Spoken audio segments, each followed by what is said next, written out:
मुद्दई को आप मजबूर कर रहे हैं, आप मौका चेंज कर रहे हैं। सर नहीं किया नक्शा, तो फिर दूसरा नक्शा क्यों बनाया? सर नहीं बना, वही पहले ऐसा जो नहीं बनाया इसने दूसरा पहला बना हुआ सर, पहला बना हुआ। दूसरा क्यों बनाया? नहीं बनाया सर, नहीं बनाया, दोबारा कह लो। जी सर नहीं बनाया। गिरफ्तार कर ले इसको, गिरफ्तार कर ले इसको, गिरफ्तार करें, गिरफ्तार करें इसको। जीपीओ साहब जिंदाबाद। आप इसको गलत डिफेंड कर रहे हैं। वो मुसलसल जीपीओ साहब जिंदाबाद। जीपीओ साहब जिंदाबाद। वो मुसलसल झूठ बोल रहे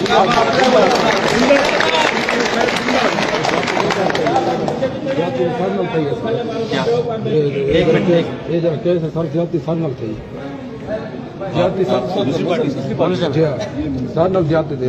अभी हम केस की तफ्तीश में तो गए नहीं।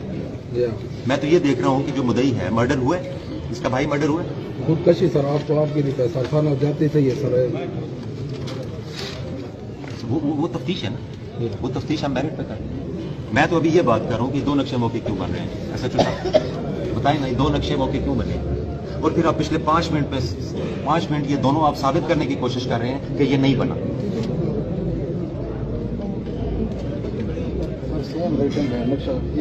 मैंने ये सवाल नहीं, मैं पूछ रहा हूँ क्या दो क्यों बने? 4 नंबर मिस है, मिस 1 4 नंबर मिस आप मजाक समझते हैं? सर फोटो कॉपी की वजह से ये